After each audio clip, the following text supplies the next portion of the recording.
अस्सलाम वालेकुम।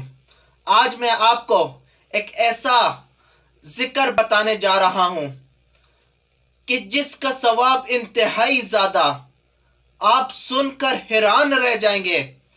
हम अक्सर रोज़मर्रा ज़िंदगी के अंदर उस जिक्र को करते भी हैं, लेकिन उसकी फजीलत का, उसके सवाब का हमें अंदाज़ा ही नहीं है कि वो हमें किस मकाम तक ले जाता है। रसूल अल्लाह सल्लल्लाहु अलैहि वसल्लम ने फरमाया है कि जो बंदा तुलुए आफ्ताब के वक्त यानी सूरज निकलते वक्त सुबहान अल्लाह, अल्हम्दुलिल्लाह, अल्लाहु अकबर, ला इलाहा इल्लल्लाह पढ़ता है, तो फरमाया ये मुझे उससे ज़्यादा महबूब है कि जो औलादे इस्माइल में से 4 गुलाम आज़ाद करे। 4 गुलाम आज़ाद करने से फरमाया ये मुझे ज़्यादा महबूब है कि जो पढ़ता है सुबहान अल्लाह, अल्हम्दुलिल्लाह, अल्लाहु अकबर, ला इलाहा इल्लल्लाह।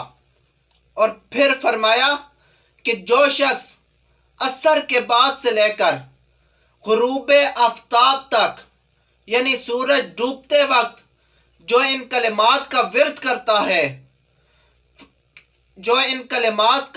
करता है, सुबहान अल्लाह, अल्हम्दुलिल्लाह, अल्लाहु अकबर, ला इलाहा इल्लल्लाह, फरमाया ये मुझे ज़्यादा महबूब है उससे कि जो शख्स औलादे इस्माइल में से 4 गुलाम आज़ाद करता है।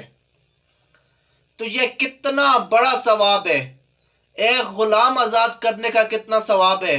और फरमाया कि औलादे इस्माइल में से 4 गुलाम आज़ाद करने से ज़्यादा मुझे ये पसंद है कि जो सूरज निकलते वक्त और सूरज डूबते वक्त इन कलिमात का विर्द करता है, सुबहान अल्लाह, अल्हम्दुलिल्लाह, अल्लाहु अकबर, ला इलाहा इल्लल्लाह। हम अल्लाह का जिक्र करते हैं, हर वक्त अल्लाह का जिक्र करते हैं, लेकिन कुछ अज़कार ऐसे हैं कि उनका एक मखसूस वक्त बताया गया है जिस वक्त में उस जिक्र का सवाब बढ़ा दिया जाता है और मकबूलियत की घड़ियां होती हैं और अल्लाह को उस वक्त ज़्यादा पसंद होता है।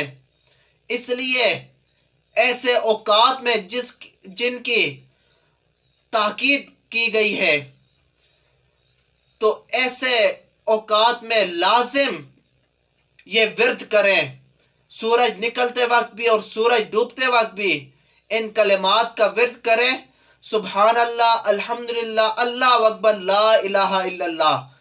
फरमाया कि ये अल्लाह ताला को ज़्यादा महबूब है उससे कि जो औलादे इस्माइल में से 4 गुलाम आज़ाद करता है। लब्बैक लब्बैक लब्बैक या रसूल अल्लाह, लब्बैक लब्बैक लब्बैक।